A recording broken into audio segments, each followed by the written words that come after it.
Hello दोस्तों, हमारे YouTube channel story वाला को लाइक एंड सब्सक्राइब करें। बंदर और लकड़ी का खूंटा की कहानी। एक समय की बात है जब शहर से थोड़ी दूर में एक मंदिर बनाया जा रहा था। उस मंदिर के निर्माण में लकड़ियों का इस्तेमाल किया जा रहा था। लकड़ियों के काम के लिए शहर से कुछ मजदूर आए हुए थे। एक दिन मजदूर लकड़ी चीर रहे थे। सारे मजदूर रोज दोपहर का खाना खाने के लिए शहर जाया करते थे। उस दौरान 1 घंटे तक वहां कोई भी नहीं रहता था। एक दिन दोपहर के खाने का समय हुआ तो सभी जाने लगे।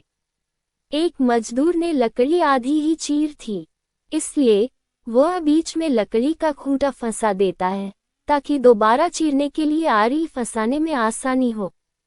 उनके जाने के कुछ समय बाद बंदरों का एक समूह वहां आ जाता है। उस समूह में एक शरारती बंदर था जो वहां पड़ी चीजों को उल्टा पुल्टा करने लगा।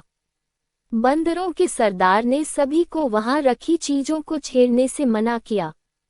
कुछ समय बाद सारे बंदर पेड़ों की तरफ वापस जाने लगे तो वह शरारती बंदर सबसे बचकर पीछे रह जाता है और उधम मचाने लगता है।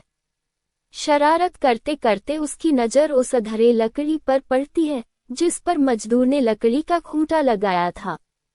खूंटे को देखकर बंदर सोचने लगा कि उस लकड़ी को वहां पर क्यों लगाया है, उसे निकालने पर क्या होगा। फिर वह उस खूंटे को बाहर निकालने के लिए खींचने लगता है।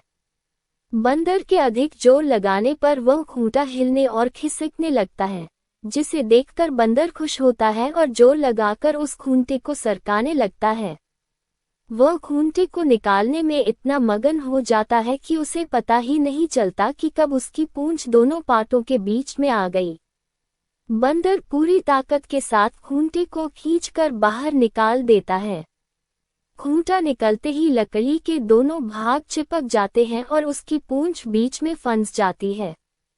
पूंछ के फंसने पर बंदर दर्द के मारे चिल्लाने लगता है और तभी मजदूर भी वहां पहुंच जाते हैं।